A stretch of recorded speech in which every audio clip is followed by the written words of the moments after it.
ভাইরে ভাই, এই রেসিপিটি একবার দেখে রান্না করার পর আপনি নিজেই নিজের সাথে অবাক হয়ে যাবেন।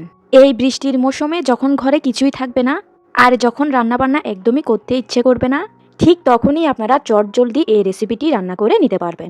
রান্না করা যেমন সহজ, ঠিক তেমনি খেতে অসম্ভব সুস্বাদু।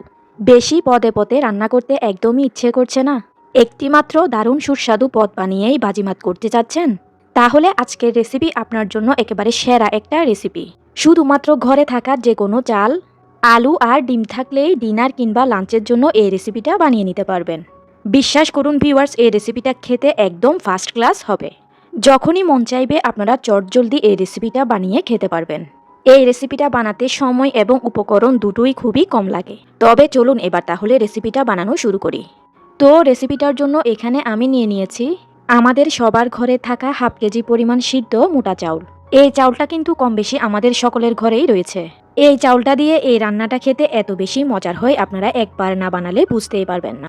এই রেসিপিটার জন্য আমাদের আরও লাগবে ডিম এবং আলু। সিদ্ধ চাউল, ডিম এবং আলু, এই তিনটা উপকরণ বাসায় থাকলেই আপনারা এই মজার রান্নাটা করে নিতে পারবেন। তো রান্নাটা করার জন্য চুলায় এখানে আমি একটা বড় সাইজের প্যান চুলার মিডিয়াম হিটে বসিয়ে দিয়েছি।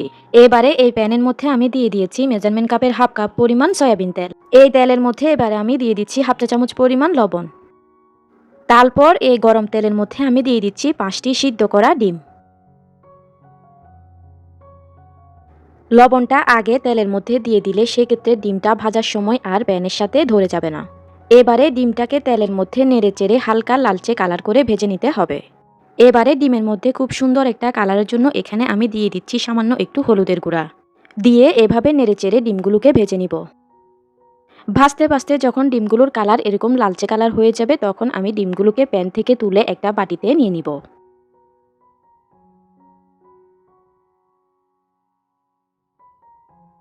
ডিমগুলো তেল থেকে তুলে নেওয়ার পর এবার আমি ওই সেম তেলের মধ্যে দিয়ে দিচ্ছি কেটে রাখা আলু।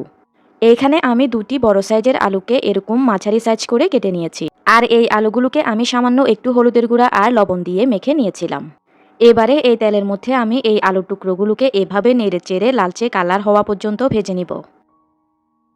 তো কিছুক্ষণ আলুগুলোকে ভেজে নেওয়ার পর যখন আলুগুলোর মধ্যে এরকম লালচে কালার হয়ে গিয়েছে, তখন আমি এই আলু টুকরোগুলোকে তেল থেকে তুলে একটা বাটিতে নিয়ে নিব।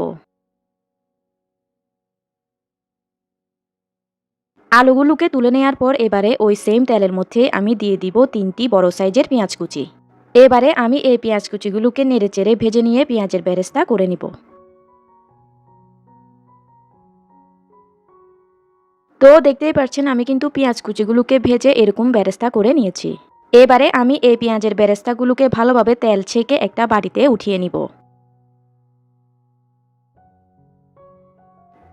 পেঁয়াজ বেরেস্তা তুলে নেওয়ার পর এবারে ওই সেম তেলের মধ্যে দিয়ে দিচ্ছি 2 চা চামচ পরিমাণ ঘি। ঘিটা হাতের কাছে থাকলে অবশ্যই দিবেন, এতে করে এই রান্নার ফ্লেভারটা অনেক বেশি ভালো হয়। এবারে এই তেল এবং ঘিয়ের মিশ্রণের মধ্যে আমি দিয়ে দিচ্ছি 2 টেবিল চামচ পরিমাণ পেঁয়াজ বাটা। এবারে দিয়ে দিচ্ছি 1 টেবিল চামচ পরিমাণ রসুন বাটা এবং 1 টেবিল চামচ পরিমাণ আদা বাটা। এবারে এই বাটা মশলাগুলোকে তেলের মধ্যে 1 মিনিটের মতো একটু ভেজে নিব। এখন দিয়ে দিব একটা বড় সাইজের টমেটোর ফালি। এবারে দিয়ে দিব 1/3 কাপ পরিমাণ টক দই।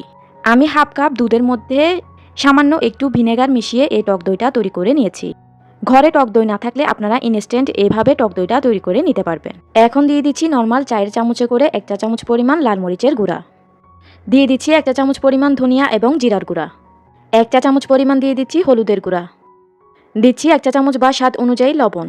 এবারে রাঁধুনি রেডিমিক্স বিরিয়ানি মশলার থেকে অর্ধেকটা পরিমাণ মশলা আমি এখানে দিয়ে দিব। পুরো 1 প্যাকেট মশলা কিন্তু আমি এখানে দিব না। যেহেতু আজকে আমার হাফ কেজি পরিমাণ চাউল, তাই আমার অর্ধেকটা পরিমাণ মশলা লাগবে। আর এই বিরিয়ানি মশলাটা কিন্তু হাতের কাছে না থাকলে না দিলেও চলবে। সেক্ষেত্রে আপনারা ঘরে যেসব মশলা থাকবে সেগুলো দিয়েই এটাকে বানিয়ে নিতে পারবেন। এবারে দিয়ে দিলাম 1 প্যাকেট ম্যাজিক মশলা। এখন দিয়ে দিচ্ছি 2 টেবিল চামচ পরিমাণ টমেটো সস। এবারে সবগুলো মশলাকে একটা স্প্যাচুলার সাহায্যে ভালোভাবে নেড়েচেড়ে মিশিয়ে নিচ্ছি। মশলাগুলোকে নেড়েচেড়ে মিশিয়ে নেওয়ার পর এবারে একটা ঢাকনা দিয়ে ঢেকে মিডিয়াম আঁচে এই মশলাগুলোকে কষিয়ে নিব। আমি প্রায় 5 মিনিট সময় পর্যন্ত মিডিয়াম টু লো হিটে এগুলোকে ভালোভাবে কষিয়ে নিব। 5 মিনিট পর ঢাকনাটা খুলে মশলাগুলোকে আবারও স্প্যাচুলার সাহায্যে নেড়েচেড়ে মিশিয়ে নিচ্ছি। মশলাগুলোর উপরে কিন্তু এ পর্যায়ে সবগুলো তেল উপরে উঠে এসেছে, অর্থাৎ মশলাগুলো কিন্তু খুব ভালোভাবে কষানো হয়েছে। এবারে এই কষানো মশলার মধ্যে আমি দিয়ে দিব 1 কাপ পরিমাণ আগে থেকে সিদ্ধ করা মটরশুঁটি। এই মটরশুঁটিটা সম্পূর্ণ অপশনাল, আপনাদের হাতের কাছে না থাকলে না দিলেও চলবে। আপনারা চাইলে এই পর্যায়ে এখানে যে কোনো সিজনাল সবজি দিয়ে দিতে পারবেন। আর যে কোনো সবজি না দিলেও কিন্তু এই রান্নার স্বাদ কোনো অংশেই কমবে না। মটরশুঁটিগুলোকে মশলার সঙ্গে ভালোভাবে নেড়েচেড়ে মিশিয়ে দেওয়ার পর এবারে এখানে আমি দিয়ে দিব আগে থেকে ধুইয়ে পানি ঝরিয়ে রেখে দেওয়া হাফ কেজি পরিমাণ সিদ্ধ চাউল। এবারে আমি এই চাউলটাকে মিডিয়াম টু লো হিটে এই সবগুলো মশলার সঙ্গে ভালোভাবে নেড়েচেড়ে 2 মিনিটের মতো ভেজে নিব। তো আমি চাউলটাকে মিডিয়াম টু লো হিটে 2 থেকে 3 মিনিটের মতো ভালোভাবে এ পর্যায়ে ভেজে নিয়েছি। এবারে এখানে আমি দিয়ে দিব 1 কেজি পরিমাণ গরম পানি। চালের ডাবল পানি দিতে হবে, সেজন্য হাফ কেজি পরিমাণ চাউলের জন্য 1 কেজি পরিমাণ পানি দিতে হবে। আর পানিটা কিন্তু অবশ্যই গরম পানি হতে হবে। এবারে নেড়েচেড়ে পানিটাকে ভালোভাবে মিশিয়ে নিচ্ছি। এখন ঢাকনা দিয়ে ঢেকে দিয়ে চুলার আঁচকে লো হিটে করে দিতে হবে। চুলার আঁচকে লো হিটে করে দিয়ে এই চাউলগুলোকে এ পর্যায়ে 70% সিদ্ধ করে নিতে হবে। তো আমি ফিরে এলাম চাউলগুলো 70% সিদ্ধ হয়ে যাওয়ার পর। চাউলগুলো যখন এ পর্যায়ে চলে আসবে তখন আমি এখানে আগে থেকে ভেজে রেখে দেওয়া সবগুলো উপকরণ একে একে দিয়ে দিব। দিয়ে দিচ্ছি ভেজে রাখা ডিম। এখন দিয়ে দিচ্ছি ভেজে রাখা আলু।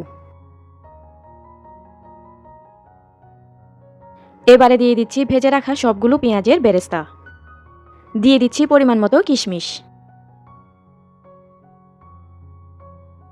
এখন দিয়ে দিচ্ছি 7-8টার মতো গোটা কাঁচামরিচ। এই কাঁচামরিচগুলো কিন্তু আমি কোনোভাবেই ফালি করিনি। আর দিয়ে দিচ্ছি 2টি নাগামরিচ। স্বাদের ব্যালেন্সের জন্য দিয়ে দিচ্ছি 1 চা চামচ পরিমাণ চিনি। এ পর্যায়ে দিয়ে দিব আরও 1 টেবিল চামচ পরিমাণ রাঁধুনি বিরিয়ানি মশলা। এবারে সব কিছুকে আলতোভাবে একটু ভালোভাবে নেড়েচেড়ে মিশিয়ে নিব।